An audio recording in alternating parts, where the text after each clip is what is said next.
Muy buenos días. La verdad que para mí también es un gusto estar compartiendo nuevamente el piso de FM Riel. Sabemos de la importancia que tiene el medio en la comunicación, en transmitir y en llegar a distintos hogares de Basavilbaso y toda la zona de influencia, así que muy contento también de estar nuevamente en la ciudad de Basavilbaso. Estaremos en un rato inaugurando viviendas con el intendente, estaremos también con el presidente del Instituto Provincial de la Vivienda y también tenemos previsto la adjudicación para comenzar la obra de la Escuela Agrotécnica, en todo lo que tiene que ver con las residencias mixtas, que son casi 1000 metros cuadrados de construcción, que insume un presupuesto superando los 200 millones de pesos, y también varios aportes a localidades del departamento Uruguay. Bien, la última vez que usted estuvo por acá también nos estuvo visitando y recordábamos hace un momentito, ¿no? Qué tragedia lo de la pandemia. Y salimos de Guatemala y caímos en Guatepeor, ¿no? Digo, por lo de la sequía.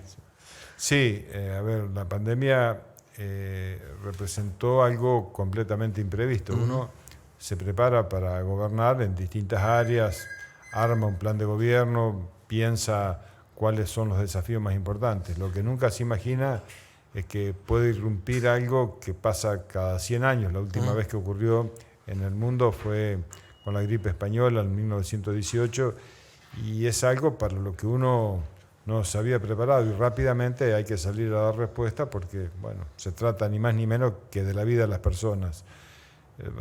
Salimos de la pandemia, después el mundo entra en crisis con todo el conflicto de Ucrania y de Rusia y también, bueno, problemas locales como la sequía, pero en realidad ninguno es pretexto ni excusa para dejar de hacer lo que nos compete, que es poder ir llevando adelante un plan de gestión, un plan de gobierno que es, independientemente de las dificultades, lo que hemos desarrollado en este tiempo y que terminaremos de desarrollar para el 10 de diciembre cuando termina el mandato. Ahora, hay una vocación del gobierno, digo en general, de usted, del gobierno nacional, de salvar a los productores, porque yo los escucho casi cotidianamente, hablamos con muchos de los productores y la situación que están atravesando es en muchos casos raya con lo terminal, porque vienen 3 años castigados con la sequía. Sí, conozco perfectamente la problemática, converso con todas las organizaciones rurales, tenemos diálogo permanente, frecuente y hemos tomado medidas paliativas, ya las veníamos haciendo con subsidio de tasas y la última medida que fue muy reconocida incluso por el presidente de la Sociedad Rural Argentina, con quien me reuní el lunes pasado en Buenos Aires, el hecho de poder eximir del impuesto inmobiliario rural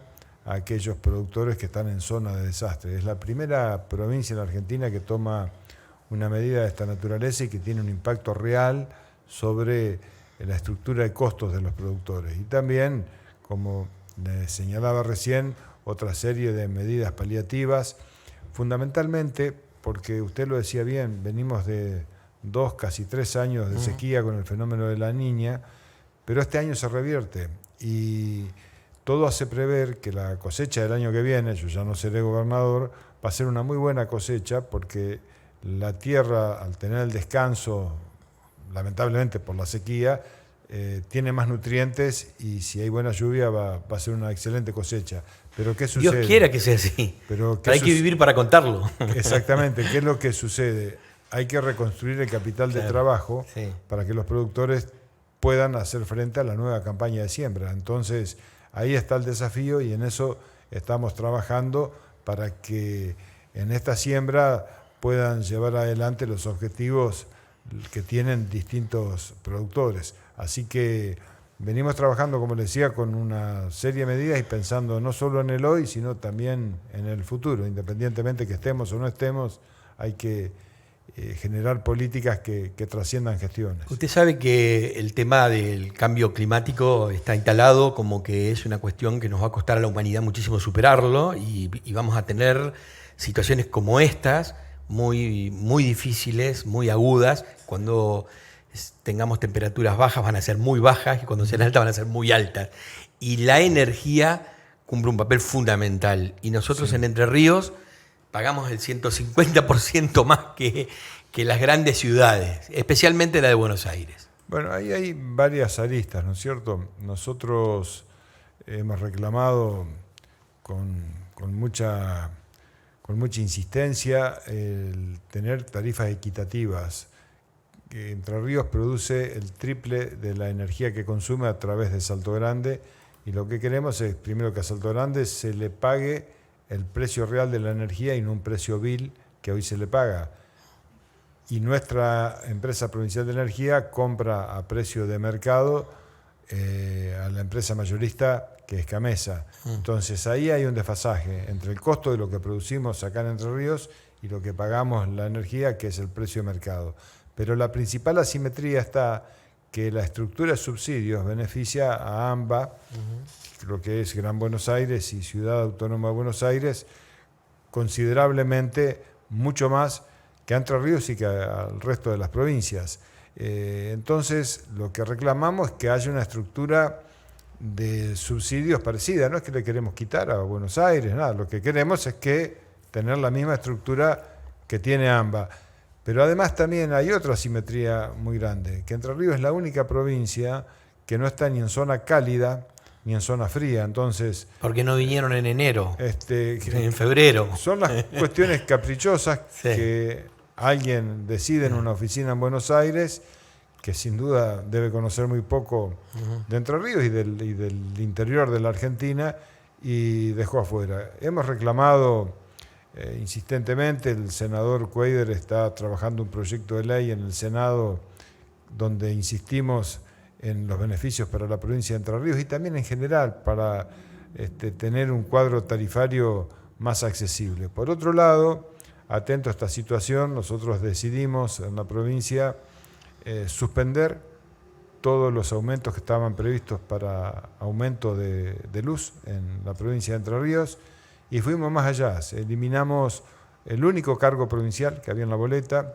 que es el Fondo de Desarrollo Energético, que se utiliza para hacer obras fundamentalmente de ampliación de la red de gas natural, y representa un 13% sobre el costo de la factura de luz. Y esto es muy importante. Y varios municipios, Concepción del Uruguay... Usted provocó justamente que los municipios comenzaran a hablar de algo que era intocable. Bueno, ahora también hay una realidad. Los intendentes dicen, como por ejemplo el intendente de Basavilbaso, nosotros necesitaríamos que de alguna manera, de algún lado salga la guita que nos permita a nosotros mantener el alumbrado público, mejorarlo, modernizarlo. Y bueno, nosotros eliminamos ese 13% que era un fondo para hacer obras, pero no es que vamos a parar las obras las vamos a seguir y haremos las que tenemos comprometidas con fondos del Tesoro. Sé que hay municipios como Concepción del Uruguay que han generado una reducción, tengo entendido, de un 50% sobre la tasa, pero además otra cosa, hablábamos recién que ha hecho temperaturas altísimas de mucho calor. Sí. Y uno veía en la televisión en Buenos Aires cómo todos los vecinos protestaban por los cortes de luz. Ahora en Entre Ríos no hubo corte de luz. Esto es porque ahí se hicieron las inversiones necesarias a través de la empresa provincial de energía, de ENERSA, para que no haya déficit energético con altas temperaturas. Y esto es también recursos que se volcaron para poder tener una interconexión eléctrica que permita soportar altos consumos y altas demandas. Tuvimos días que fueron récord absoluto de consumo energético en la provincia de Entre Ríos. Son los temas que hay que trabajarlos y atender, pero fundamentalmente esto es una pelea que debemos dar todos los entrerrianos, independientemente del color político, para plantear la soberanía energética. No puede ser que tengamos una represa como Salto Grande, donde se paga un precio vil de lo que producimos en Entre Ríos, que nos desfinancia los excedentes que que es donde hacemos obras a través de CAFE, porque no es el precio justo que nos pagan.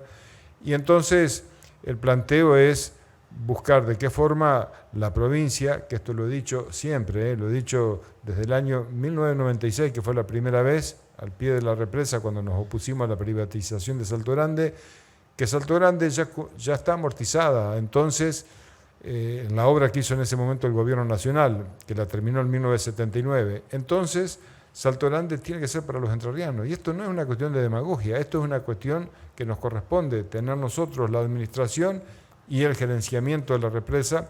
Permítame, los socios que son uruguayos, ¿comparten este criterio? A ver, quien administra Salto Grande es un ente mixto. Sí, sí. Argentina se hace cargo de la distribución energética que le corresponde a Argentina. Y Uruguay se hace cargo de Uruguay. Eso no es el problema. No es un problema de estatus jurídico. No, pero te preguntaba porque a veces si entre los socios hay un problema es distinto tratar con un país que tratar con una provincia. Absolutamente. Las provincias tienen en Argentina, por la Constitución reformada en 1994, dos cuestiones que son determinantes para el caso Salto Grande.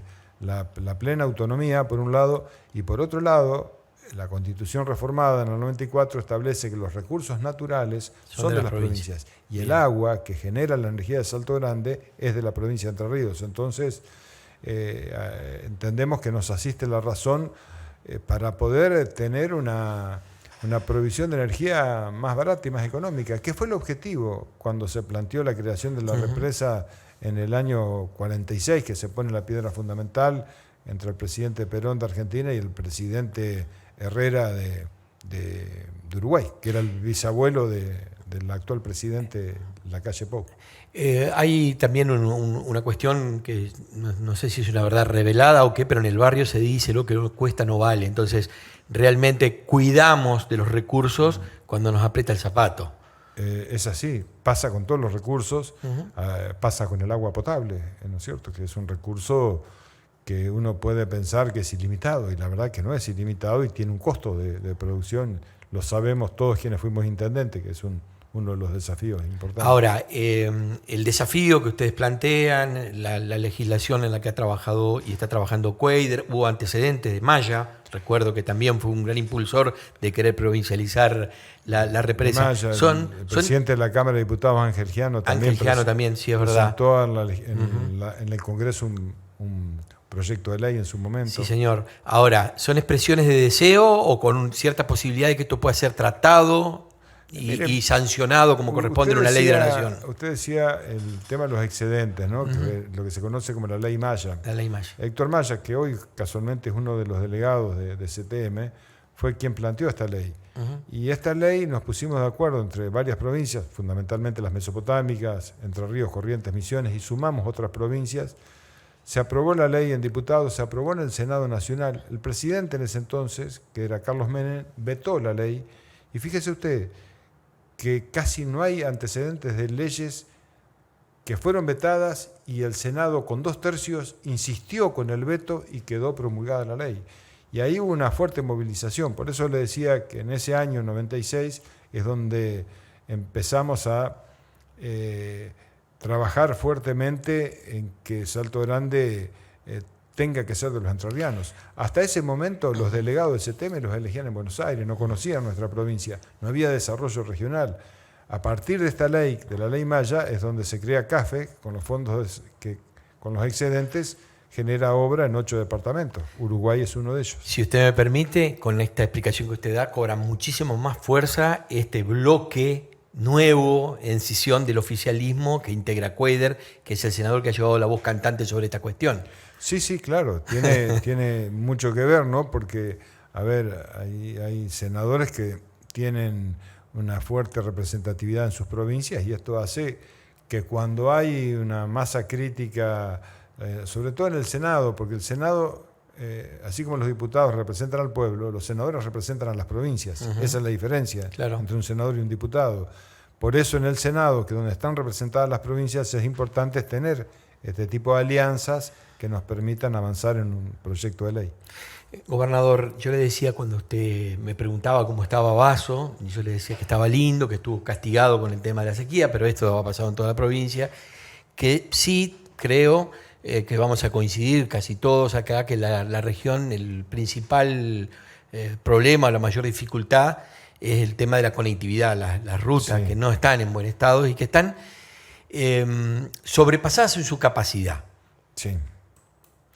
Nosotros estamos primero con un proyecto ya listo, un proyecto que nos demanda casi 10.000 millones de pesos, que es la repavimentación con banquinas completas de la Ruta 39, desde Tala hasta acá, hasta Basso, que además incluye los cruces, incluye la rotonda de Caseros y la repavimentación del acceso hasta el Palacio San José.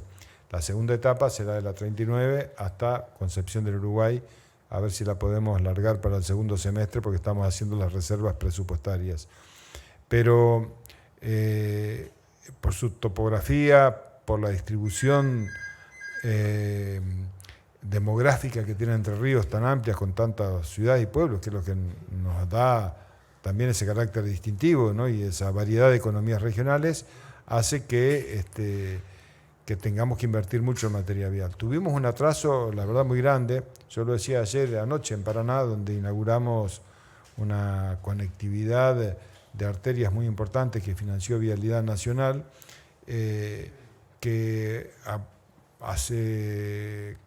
desde 2019, con este gobierno, se restituyeron los convenios que había de Nación-Provincia. Entonces, al volver a invertir Vialidad Nacional en la provincia, esto nos permitió descomprimir el presupuesto provincial y poder seguir invirtiendo. Nos falta, obviamente, mucho, pero estamos trabajando fuertemente. También estamos haciendo el acceso nuevo a Concepción del Uruguay, pero coincido que el tema vial es un tema que va a llevar varios procesos y varias gestiones de gobierno resolverlo, porque son obras muy costosas, son obras que tienen una vida útil de no más de 10 años, o sea que permanentemente hay que estar renovándolas y esto hay que transformarlo, como le decía anteriormente, en políticas públicas que vayan trascendiendo gestiones de gobierno y se vaya planificando. Bueno, Basavilbaso tiene la particularidad de que no solo está cortada por el ferrocarril, Sí, claro. por las vías del ferrocarril, sino que también ha tenido una deficiente conectividad en la ruta, porque los accesos, por distintas situaciones, no todas son imputables a su administración, nunca han terminado, nunca han sido finalizados. Entonces, por ejemplo, el acceso oeste, usted lo habrá transitado, Sí. ¿en qué condiciones está? El acceso este lo va a transitar luego cuando vaya para Concepción del Uruguay, de la época del gobernador Montiel, llegó a tener una primer capa de asfalto y atraviesa medio pueblo, se ha ido deteriorando y es muy difícil para la provincia, imagínese, imposible para el municipio. Hay una parte que es la que está contemplada con la Ruta 39. Sí, señor. Una parte que es toda la rotonda y calzadas, y está previsto como ampliación de obra poder llegar a la conexión con el núcleo urbano de la ciudad desde la Ruta 39. Eso está previsto y lo vamos a ejecutar. Gobernador, un vecino me decía, una buena observación, me decía, bueno, por ahora, por las cuestiones económicas no se puede hacer una autovía en todos lados, No. pero ¿es posible que se contemple que haya aliviadores cada tanto? Porque son muchos los camiones, el tránsito pesado es muy, muy intenso en la Ruta 39. Yo creo que hay que pensar en varias cosas, ¿no? Primero, en materia de transitabilidad hay que ir hacia nuevas regulaciones. Yo soy un defensor de los bitrenes. Ha generado cierta polémica, pero yo creo que hay que aliviar el peso de la frecuencia de las cargas. Eso es un tema. Y por otro lado, también hay que ir en algunos lugares hemos trabajado con el concepto de ruta segura, que es una alternativa a la autovía con lugares de sobrepaso. Por ejemplo, la ruta 11, en el tramo que conecta desde desde Gualeguay, Victoria y Victoria Diamante, en toda esa zona, ha dado muy buen resultado. Y se podría explorar una posibilidad de trabajar también en ese sentido. Por supuesto, son otros costos, es otra infraestructura que se necesita, pero es lo que viene, porque las rutas cada vez van a tener más frecuencias de vehículos y de camiones. Por eso hace también que la vida útil de una ruta se reduzca. Lo que antes una ruta duraba 15 años, hoy está durando 9, y en el futuro va a durar menos de 9 años. Por eso también es importante impulsar el transporte multimodal, que el ferrocarril vuelva a cobrar importancia, que puedan tener acceso el transporte por ruta, por carretera, de llevar los containers en las grandes distancias en tren y después con tractores a hacer los recorridos más cortos. Y los puertos. Claro, y los puertos. Como Concepción del Uruguay, donde Sí. estamos trabajando. Gobernador, usted termina la gestión en unos meses. Seguramente que desde el momento que asumió tenía la mejor expectativa de salir campeón, de dar la vuelta olímpica. Y más o menos así está terminando. Usted es el gran elector, pero no puede ser reelecto. Entonces uno lo imagina decidiendo, tratando de no pelearse con nadie, decidiendo una elección de final de mandato. Me refiero a la fecha, que ahora usted me va a contar, encabezando la lista de legisladores. A ver, primero la prioridad es la gestión, es poder terminar lo que comenzamos. Nos tocó asumir en un momento realmente muy complejo. La provincia tenía un déficit estructural corriente realmente muy alto, donde teníamos vencimientos de letras y de otras colocaciones cada 45, cada 60 días, se renovaba capital más intereses, se agregaban más intereses al capital y eso iba haciendo una bola de nieve que era prácticamente imparable. Terminábamos de pagar los sueldos el día 17 de mes, era imposible pensar en realizar obras importantes porque el dinero, repito, no alcanzaba ni siquiera para cubrir los gastos operativos y corrientes del gobierno. Trabajamos fuertemente en poder consolidar esa deuda, llevarla a más largo plazo. Trabajamos en poder ordenar las cuentas públicas y al final del día hoy tenemos una provincia completamente distinta en ese sentido, una provincia con previsibilidad financiera, con un alivio de la deuda considerable. La única deuda que tenemos es con ese bono que emitimos para consolidar y ya empezamos a pagar capital. Este año ya pagamos 25 millones de dólares en febrero y pagaremos otros 25 en agosto. Tenemos un plan de obras en todo el territorio de la provincia. Tenemos convenios con todos los intendentes de todos los municipios para que se hagan obras, la mayoría de pavimento urbano, y donde la provincia financia el 70, el 80% de la obra, el resto lo hace el municipio, generalmente imputando mano de obra en cada una de los compromisos que se asumen. Trabajamos fuertemente en políticas de salud, de desarrollo social, de inclusión, y creo que lo más importante, hay una provincia que no solo está ordenada, que está funcionando, que está en marcha, sino que también es una provincia donde hay diálogo, donde dialogamos con todos los intendentes de todos los partidos políticos, donde hay paz social, buscamos evitar enfrentamientos estériles, tenemos las puertas abiertas para poder encontrar las soluciones y el apoyo a nuestros productores, a todas las economías regionales de valor, las hemos acompañado en las buenas y en las malas. A veces, por supuesto, hay momentos de tensión, de discusión, pero siempre salimos adelante anteponiendo los consensos a las diferencias. En materia educativa hemos logrado acuerdos muy importantes que nos han permitido tener 191 días de clases el año pasado y este año también lo vamos a tener. Hemos comenzado las clases con normalidad, sin paros, pero con aumentos a los docentes que superan la inflación. Entonces, esto también jerarquiza la calidad educativa con obras de infraestructura en educación. Bueno, podríamos seguir enumerando, pero lo importante, y ahí voy a la parte política de su pregunta, es que hay una provincia donde el consenso ha primado y las principales leyes, las más importantes, el presupuesto, por ejemplo, donde en otras provincias es muy difícil lograr la aprobación, en Entre Ríos lo hemos aprobado por unanimidad, porque hemos escuchado las propuestas de los legisladores de oposición, porque hemos incorporado obras que cada senador provincial pedía para su departamento, repito, independientemente del color político, y ese consenso, ese diálogo permanente hace que vayamos a afrontar un proceso electoral con total normalidad en la provincia de Entre Ríos. No hay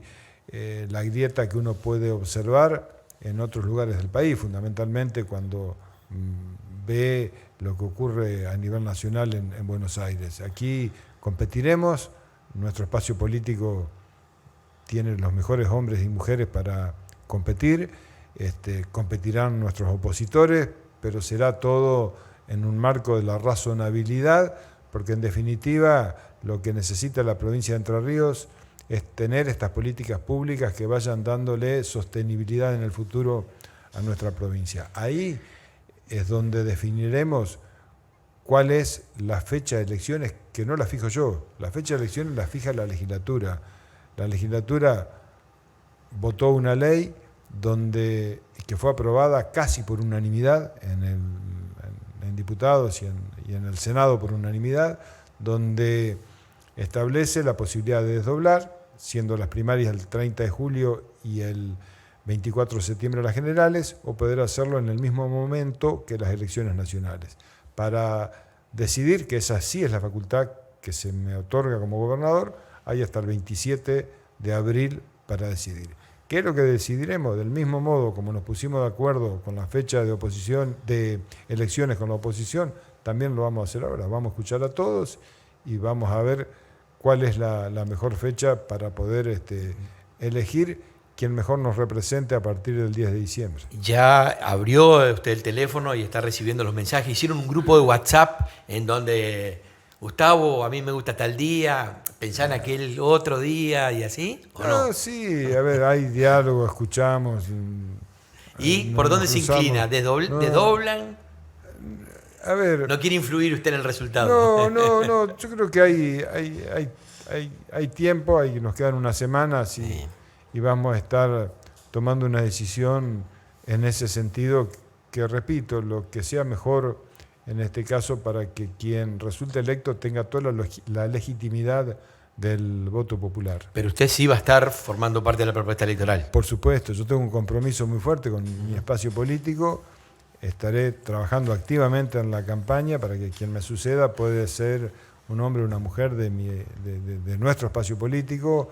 Si tengo que estar, estaré en la lista. Si no tengo que estar, no estaré en la lista. Yo he sido un militante de toda la vida, desde el 83 a la fecha, y esta no va a ser la excepción, así que vamos a estar trabajando con mucho compromiso. Yo quiero cumplir con usted y quiero cumplir con la gente que lo está esperando para el acto. Hoy se entregan 15 viviendas. Sí. Muchas veces decimos, cuando las cosas administradas por el Estado no se hacen bien, le caemos con todo el peso y criticamos y somos muy agudos. A veces nos ganamos un disgusto con esta cuestión.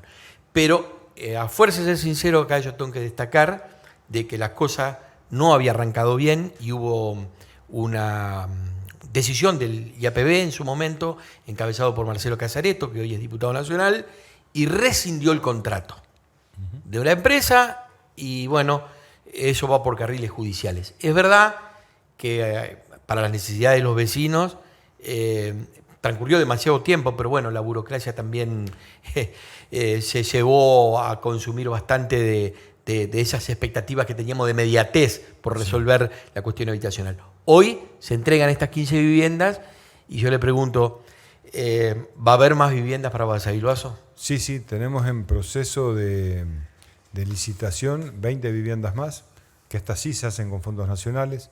Estas 15 fueron hechas íntegramente con fondos provinciales, porque también se había cortado la realización de viviendas con fondos nacionales. Tuvimos que poner este programa que lo llevó adelante Marcelo, él fue el que lo ideó.